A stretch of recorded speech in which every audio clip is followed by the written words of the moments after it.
Gaming has always been big for the App Store. It's where they make the majority of their money on the App Store. So many people make games and it's super easy. And lots of people like quick little games that they can play at any time. Such as Balls, such as 2048, such as Ninja Jump, such as all of these amazing games, and they're truly great. Angry Birds might have been the first one to really spark an interest. And while these games are fun and all, they leave something to be desired. Now, a lot of people would say get a console for that, and yes, you can get a console for that. But sometimes you want to play it. You want to play really good titles, and you want to be mobile while you're doing it. They're not going to let you play PS4 or an Xbox One on a plane, and that's why longer games exist. Longer games are really important to the gaming market, especially on mobile. My first exposure to longer games on mobile was Gangstar, West Coast Hustle, made by Gameloft.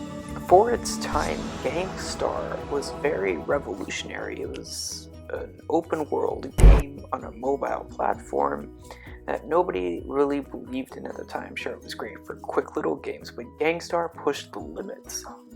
It was a Grand Theft Auto knockoff that surprisingly did well. Cars were nice, it was smooth, not that much loading. It was a great game. Playing it now on an iPhone 6, 6S, 6S Plus, 7, 7 Plus, yeah, it obviously, it hasn't aged well, but no real video games except classics have really aged well. But for what it was at the time, playing Gangstar on an iPod Touch or an iPhone 3GS or iPhone 4, it was an amazing experience. Graphics were really good. The one thing that has aged well is how smooth the entire game feels. There's not that much stuttering, there's not that much lag, which, is a really great thing. We're talking about a very old game at this point, and it's still pretty good. Let's look at the sequel to this game.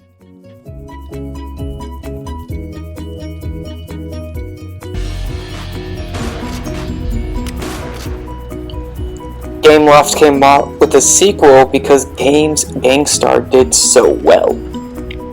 In it, you're now in Miami. I'm driving, dude. And the game is still really good. They improved in about every single area they could possibly improve in. Driving was smoother, new cars, better textures, everything you could possibly want. They listened to what customers wanted. They added a sprint function so you could go faster. They added more vehicles.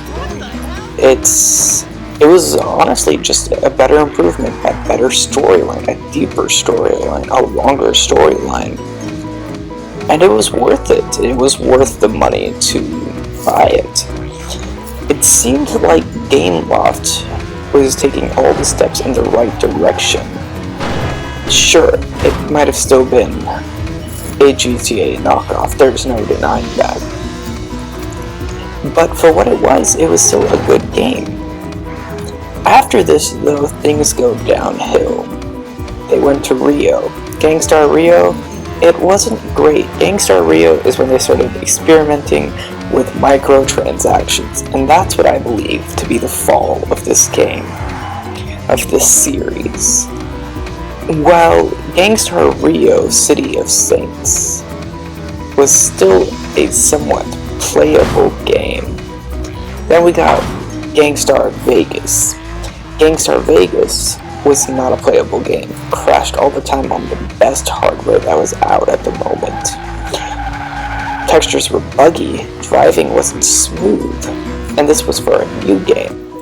It seems like they put more emphasis on the microtransactions, which is good for them. They have to make money somehow, but they were also still charging for the game. And that's where the problem becomes, and that's now what's happened with Gangstar New Orleans. Once you've completed some of the core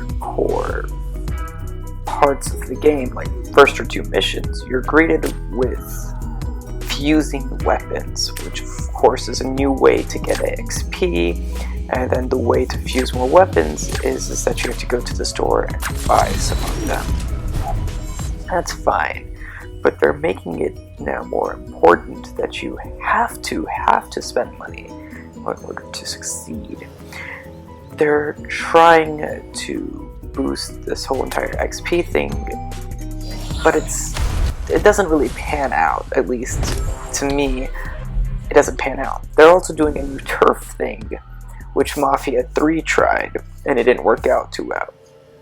Another parallel to Mafia 3 is that they did the same location, and it didn't end too well either for them.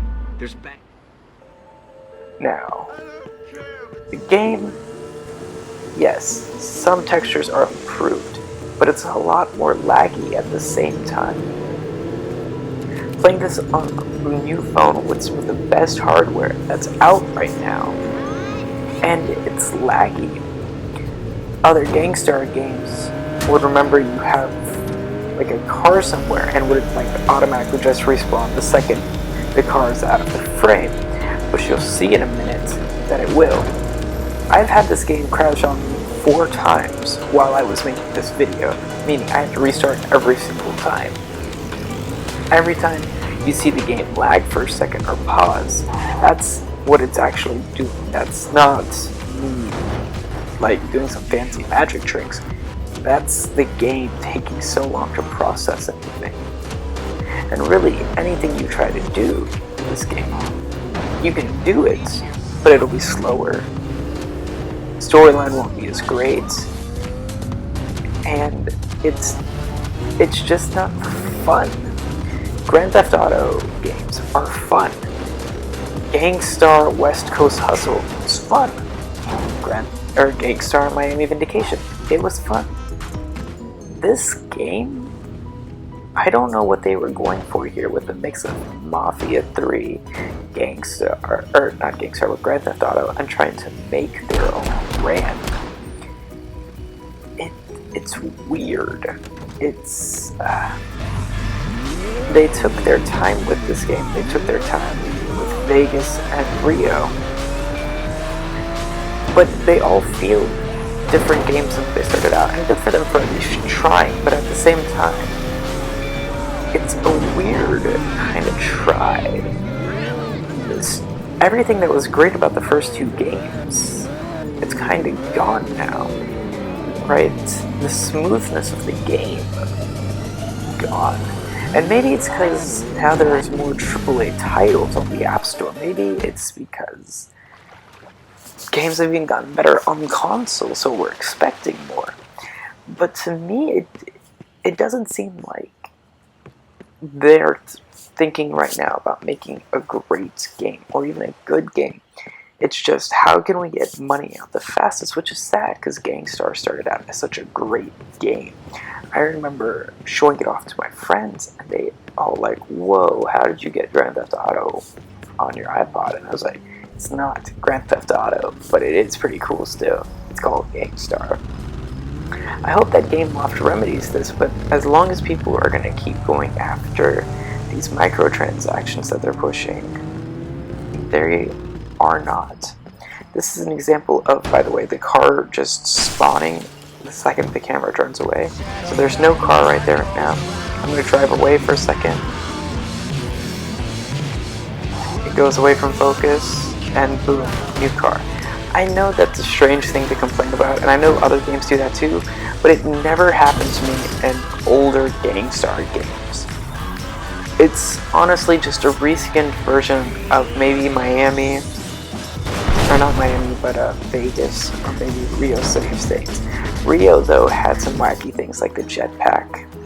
This is just kind of sad. And so, I think that's what's ruined bigger games is microtransactions.